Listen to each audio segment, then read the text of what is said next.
നമസ്കാരം. ഇന്ന് ഈ അഭിമുഖത്തിൽ നമ്മോടൊപ്പം ഉള്ളത് ഭദ്ര PKM ആണ്. So ma'am, welcome. ചോദ്യങ്ങളിലേക്ക് കടക്കാമല്ലോ. ആദ്യമായി, ഗുരുകുല സമ്പ്രദായത്തിന് പുറത്ത് കൂടിയാട്ടം നമ്മൾ പഠിപ്പിക്കുമ്പോൾ അതിൽ വരാവുന്ന തെറ്റുകൾ എന്തെല്ലാമാണെന്നൊന്ന് വിശദീകരിക്കാമോ? ഗുരുകുല സമ്പ്രദായത്തിൽ പഠിക്കുന്നവരെക്കാൾ കൂടുതൽ ഇപ്പോൾ അല്ലാതെ ആളുകൾ പഠിക്കുന്നുണ്ട്. ഇപ്പോൾ ഏത് രീതിയിൽ പഠിച്ചാലും നമ്മൾ എങ്ങനെ ആ കലയോട് അപ്രോച്ച് ചെയ്യുന്നു, എത്രത്തോളം ഗൗരവമായിട്ട് നമ്മളതിനെ സമീപിക്കുന്നു, അതുപോലെ നമ്മൾ പഠിക്കുന്ന ആളുകളുടെയും പഠിപ്പിക്കുന്ന ആളുകളുടെയും ഒക്കെ ഒരു സ്വഭാവവും അല്ലെങ്കിൽ രീതികളും അനുസരിച്ചിരിക്കും പഠിക്കുന്നതിൻ്റെ കാര്യങ്ങൾ. കാരണം ഇന്നിപ്പോൾ എല്ലാവർക്കും പണ്ടുണ്ടായിരുന്ന അതേ രീതിയിൽ പഠിക്കാൻ സാധിച്ചോളണമെന്നില്ല. കാരണം നമ്മുടെ കാലം മാറുന്നതിനനുസരിച്ച് നമ്മുടെ പ്രയോറിറ്റീസിന് വ്യത്യാസം വരുന്നു, അതുപോലെ തന്നെ വിദ്യാഭ്യാസ രീതികൾ മാറ്റം വരുന്നു. അപ്പോൾ അതിനനുസരിച്ച് അതിൻ്റെയൊക്കെ കൂടെ നമ്മളുടെ പാഷനായിട്ടുള്ള കലയും കൊണ്ടുപോകുമ്പോൾ അതിനനുസരിച്ചിട്ടുള്ള സ്ട്രഗിള് പഠിക്കുന്നവരും പഠിപ്പിക്കുന്നവരും ഒക്കെ നേരിടുന്നുണ്ടാവും. നമ്മളതിനെ എത്രത്തോളം ഗൗരവതരമായി എടുക്കുന്നു എന്നുള്ളതനുസരിച്ചിരിക്കും അതിലെ എത്രത്തോളം ഭംഗിയായി ചെയ്യാൻ പറ്റുന്നു, അല്ലെങ്കിൽ എത്രത്തോളം സീരിയസ് ആയി പഠിക്കാൻ പറ്റുന്നു എന്നൊക്കെയുള്ള കാര്യങ്ങൾ നമ്മുടെ അപ്രോച്ച് അനുസരിച്ചിരിക്കും.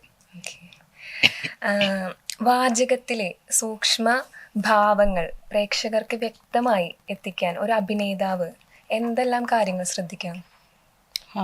വാചികാഭിനയം എന്ന് പറയുമ്പോൾ കൂടിയാട്ടത്തിലെ പലതരം അഭിനയങ്ങളിൽ ഒന്ന് മാത്രമാണ് വാചികാഭിനയം. എല്ലാ ആളുകളും സംസ്കൃതം അറിയുന്നവരാവണം എന്നില്ല നമ്മളുടെ ആസ്വാദകർ. ഇനി സംസ്കൃതം അറിയുന്നവർക്കും ഇത് സ്വരിച്ച് ചൊല്ലുന്ന രീതിയിൽ എന്താണ് ചൊല്ലുന്നത് എന്ന ടെക്സ്റ്റ് പെട്ടെന്ന് മനസ്സിലായിക്കൊള്ളണം എന്നില്ല. അപ്പം അതിൻ്റെ ഒരു ഘടകം എന്ന് പറയുന്നത് നമ്മൾ കേട്ട് ശീലമാണ്. കേട്ടും കണ്ടുമുള്ള ശീലം കൊണ്ടാണ് നമുക്കിത് മനസ്സിലാവാൻ സാധിക്കുന്നത്. ഇന്ന് പിന്നെ കഥ അവതരിപ്പിക്കുന്നതിന് മുമ്പ് തന്നെ അതിൻ്റെ കഥാസാരം പറഞ്ഞു കൊടുക്കുക, ചെറിയ രീതിയിലുള്ള ഡെമോൺസ്ട്രേഷനുകൾ. ഇപ്പോൾ മിക്ക കൂടിയാട്ടങ്ങളും സൈഡിൽ സ്ലൈഡ് ഷോകൾ ഉണ്ടാവും. മുൻപൊക്കെ ആണെങ്കിൽ പലപ്പോഴും കമൻ്ററി പറയുന്നത് പോലെ പറയാറുണ്ട്. പക്ഷെ അതിൻ്റെ ഒരു കമൻ്ററി പറയുന്ന പോലെ പറയുമ്പോൾ അത്രയ്ക്ക് ഒരു ആസ്വാദ്യത ഉണ്ടാവില്ല. കാരണം ചില ആളുകൾക്ക് അത് ഭയങ്കര ബുദ്ധിമുട്ടായിട്ട് മാറുന്നു. അപ്പോൾ ഇന്നിപ്പോൾ അതൊക്കെ ആ പ്രശ്നങ്ങളൊക്കെ പരിഹരിച്ചുകൊണ്ട് സൈഡിൽ കാണിക്കുന്നുണ്ട്. അപ്പം അങ്ങനെയുള്ള ഒരുപാട് സാധ്യതകൾ ഉള്ളത് കാരണം നമുക്ക് താല്പര്യത്തോടു കൂടെ കാണുന്ന ഒരു പ്രേക്ഷകന് മനസ്സിലാക്കാനുള്ള എല്ലാവിധ കാര്യങ്ങളും ഇന്നത്തെ ഒരു കലാലോകത്തുണ്ട്. നമ്മളുടെ ശ്രദ്ധ അനുസരിച്ച് ഇതാവും. പക്ഷേ നടൻ്റെ ഭാഗത്തു നിന്നുള്ള അല്ലെങ്കിൽ നടിയുടെ ഭാഗത്തു നിന്നുള്ളത് അവരാ ചെല്ലുന്നതിൽ കൊടുക്കുന്ന ഇമോഷൻസിൻ്റെ കാര്യങ്ങളും അല്ലെങ്കിൽ അത്തരത്തിലുള്ള കാര്യങ്ങൾ അഭിനയത്തിൽ അവർ ചെലുത്തുന്ന ശ്രദ്ധ ഒക്കെ അനുസരിച്ചിരിക്കും അത് പ്രേക്ഷകരിലേക്ക് എത്തുന്ന അനുഭവത്തിൻ്റെ കാര്യം. കൂടിയാട്ടത്തിൽ ആധുനിക പ്രേക്ഷകർക്ക് അല്ലെങ്കിൽ ആധുനികമായി അത് അനുയോജ്യമായി വാചകത്തിൽ മാറ്റങ്ങൾ വരുത്താൻ പറ്റുമോ? അല്ലെങ്കിൽ പണ്ട് നടന്നിരുന്ന അതേപോലെ പാരമ്പര്യമായി അതുപോലെ നിലനിർത്തണം? ഏതൊരു കലയുടെയും അടിസ്ഥാനം എന്ന് പറയുന്നത് ക്ലാസിക്കൽ കലകൾക്കൊക്കെ തന്നെ അതിൻ്റേതായ ചിട്ടവട്ടങ്ങൾ ഉണ്ടായിരിക്കും. ഫോക്ക് കലകൾക്കായിക്കോട്ടെ ക്ലാസിക്കൽ കലകൾക്കായിക്കോട്ടെ അതിൻ്റെ ഒരു ചിട്ടവട്ടങ്ങൾ ഉണ്ടായിരിക്കും. അതാണ് ആ കലയുടെ അസ്തിത്വം.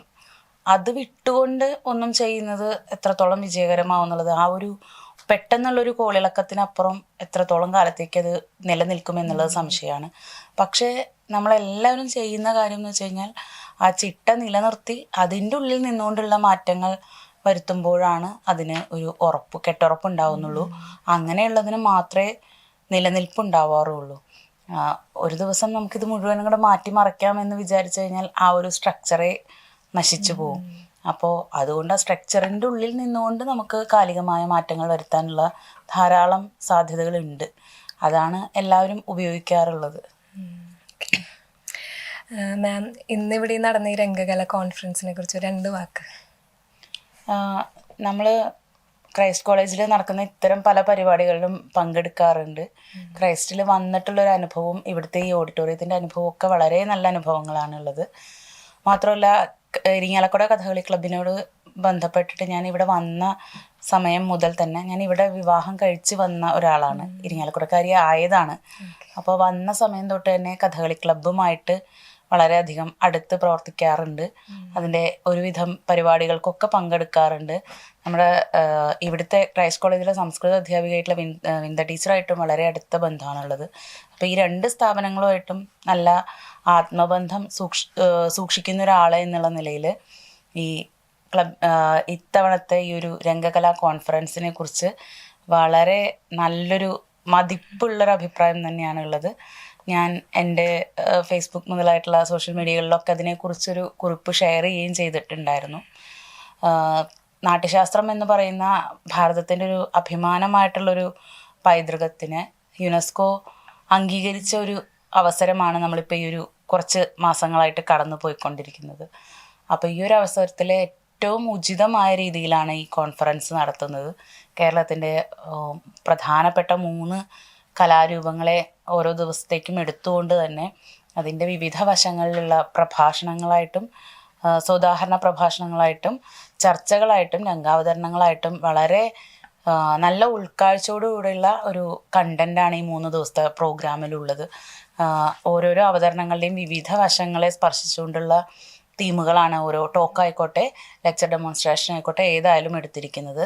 വളരെ ഭംഗിയായിട്ട് അറേഞ്ച് ചെയ്തിട്ടുള്ള നല്ലൊരു അവതരണമാണ്. മാത്രമല്ല ഇതുമായിട്ട് ബന്ധപ്പെട്ടിട്ടുള്ള മറ്റ് ഘടകങ്ങളുണ്ടല്ലോ, ലൈറ്റ് ആയിക്കോട്ടെ, സൗണ്ട് ആയിക്കോട്ടെ, മറ്റ് അറേഞ്ച്മെൻറ്റ്സ് ആയിക്കോട്ടെ, നമ്മുടെ കോളേജിലെ അധ്യാപകരുടെയും വിദ്യാർത്ഥികളുടെയും ഭാഗത്തു നിന്നുള്ള അവരുടെ കൈമേയ് മറന്നിട്ടുള്ള പ്രവർത്തനങ്ങളായിക്കോട്ടെ, ക്ലബിൻ്റെ ഭാരവാഹികളുടെ പ്രവർത്തനങ്ങളായിക്കോട്ടെ, എല്ലാം ഒന്നിനൊന്ന് മെച്ചമെന്ന് മാത്രമേ പറയാനുള്ളൂ. വളരെ നിറഞ്ഞ മനസ്സോടുകൂടിയാണ് ഞാൻ മാത്രമല്ല നമ്മുടെ ഈ 3 ദിവസത്തെയും പരിപാടികൾക്ക് വരുന്ന ഓരോരുത്തരും വളരെ സാറ്റിസ്ഫൈഡ് ആണെന്നാണ് എനിക്ക് മനസ്സിലാവുന്നത്. അതിൻ്റെ ഒപ്പം തന്നെ ഭക്ഷണം ആയിക്കോട്ടെ എല്ലാ ഘടകങ്ങളും വളരെ മെച്ചമായിട്ടുള്ള കാര്യങ്ങൾ തന്നെയാണ്. വളരെ സന്തോഷമുണ്ട്. Thank you ma'am, thank you for joining us. And മാമിൻ്റെ ഒരു ഇത്രയും വിലപ്പെട്ട നിമിഷം ഞങ്ങൾക്ക് കൈമാറിയത് നന്ദിയുണ്ട്. Thank U.